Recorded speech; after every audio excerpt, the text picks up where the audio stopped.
Welcome back. When he was alive, Prince made hundreds of millions of dollars. That much is very certain. What's less clear is how much he left behind and who will come forward to claim it. We just learned that Prince's sister, Hdln, says Prince did not have a will at the time of his death. According to court documents, she explains, "I do not know of the existence of a will and have no reason to believe that the decedent executed testamentary documents in any form."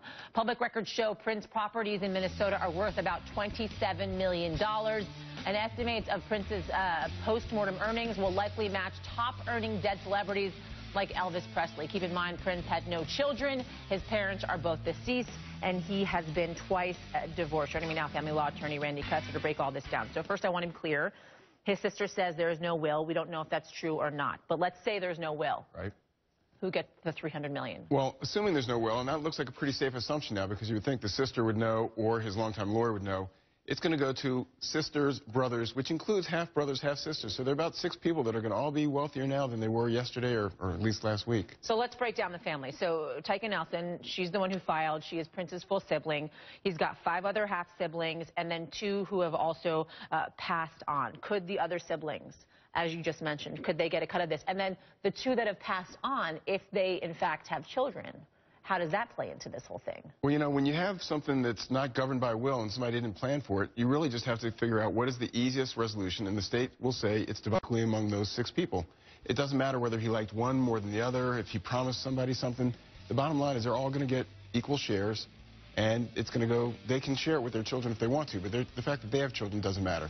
A lot of his associates say that Prince was sort of a very meticulous businessman. So there might be another possibility here, right? There might be the possibility of a secret will that had been filed that wouldn't necessarily surface until a death certificate is produced. What's the possibility of that? You know, it seems rare and unlikely to me, because that's the kind of thing, if he was that meticulous, he would want to make sure it was easy to find, that as soon as something catastrophic happened, like what happened, then everything would snap right into gear and right into place. And that didn't happen. And the people that would know about that would be his sister, his closest living relatives, and his longtime lawyer, who has said he's not aware of one. And, you know, he would have come out with it. And also, there's a lot of stuff moving right now. There are albums are out, things are being sold, there's money being made.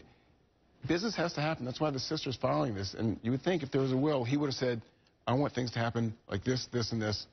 It wouldn't have had to be dug up from some hidden secret component or compartment. How does a longtime lawyer not advise his client, superstar, musical genius, Prince, to not have a will when one is worth $300 million? Always the lawyers, right? That's all.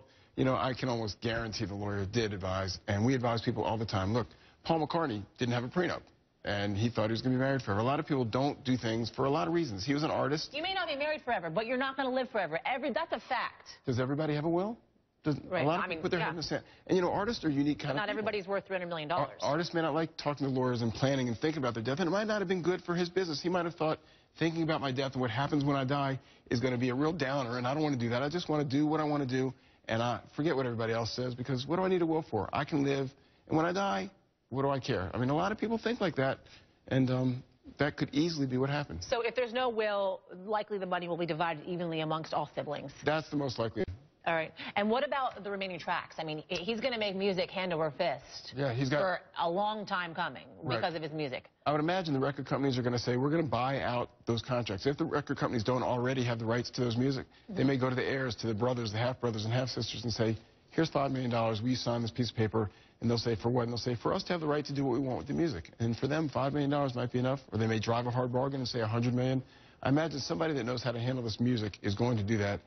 And actually, the brothers and sisters would be smart probably to sell it for the right price, because it's not what they do. Well, I was just going to ask you that. So what would be your advice for these brothers and sisters right now? I say you get a business valuation. You have somebody come in and give an accurate value as the best they can to what the proper value is, and try to sell it for the right amount of money. Any ex-wives, do they have any claim to this fortune? No, not unless he put them in a will, which he probably didn't, and so far there's no will. Yeah. Unbelievable, right? Weren't you surprised to get this information? Yeah. You know, I see so many things that I don't expect in my office every day that I'm not really surprised. I see human beings acting like human beings, and if everybody did everything based on mathematics and logical thinking, I'd be out of a job. How long is this process going to take? It's going to take a while. It's going to take months, because there's not just the how do you divide it, it's how do you separate the assets, how do you make sure that there's an equal apportionment amongst everybody, do you have to sell things? It could take quite a while. Let's just hope it doesn't get dirty. It always does, right? There's so much money, it shouldn't. Yeah, let's hope it doesn't. Let's hope not. That's the best way to think, right? That's positive. Yeah, coming from a family attorney. Randy Kessler, thanks so much. Thanks for having me. All right, thank you for joining us in Hdln.